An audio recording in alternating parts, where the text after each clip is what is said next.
Thomas comes home. Workmen were mending the road near the level crossing. They sectioned off part of it with red and white cones, and a steamroller chuffed importantly. His name was George. He was a most unpleasant steamroller. "Railways are no good," he grumbled. "Turn 'em into roads." "Nonsense," said Daisy one day. "No one could reach the villages in the valley without our railway."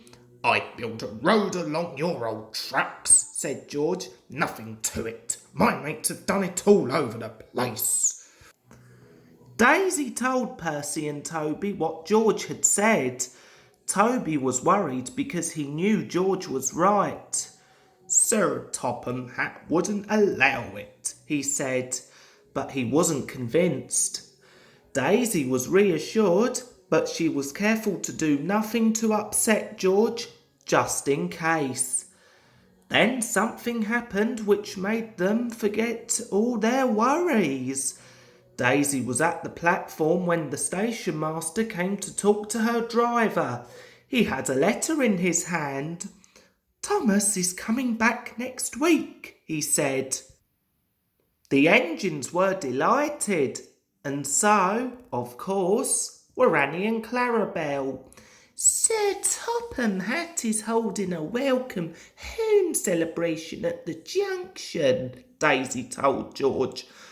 "Lot of nonsense," he snorted. "Makes no difference. Your railway will be a road before long, you'll see." At last everything was ready. The engines and coaches were to go to the junction, and Daisy was to come last with a special train carrying the station masters, Mr. and Mrs. Kindly, and other important people. Daisy set off happily from the top station.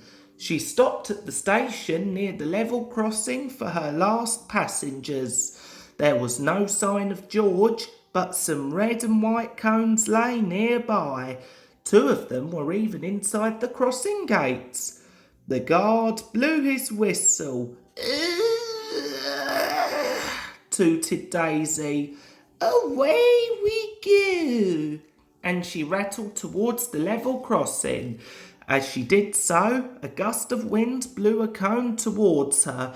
It disappeared beneath Daisy's wheels. "Ouch!" she squealed and stopped. The guard removed the cone, which was now looking very battered. Groaned Daisy, trying to move. "Help! I'm stuck!" The driver got down to look. "The cone has damaged your brakes," he told her. "They've jammed hard." "Oh no!" wailed Daisy. "Now the passengers won't get to Thomas's welcome in time. Why can't that stupid George clear his rubbish up properly? I bet he did it on purpose." "Can't be helped, Daisy," said her driver. "We'll do what we can." A fitter came, and the 3 men worked hard while Daisy stood and fretted. "We're going to miss Thomas, I know we are," she fumed. But at last the job was done, and Daisy set off with a roar. As they came near the junction, Daisy could see a large crowd on the platform. Suddenly she heard a cheer. "Oh no!" she groaned. "We're too late." "No, we're not," said her driver. "Thomas isn't here yet. It's us they're cheering." Just then the signal arm dropped and a familiar whistle sounded in the distance. Thomas came into the station. He looked tired, but he was smiling broadly. He carried the plaque which the National Railway Museum had given him. "Welcome home, Thomas," said Sir Topham Hatt. "We are all proud of you and delighted to see you safely back, especially Annie and Clarabel."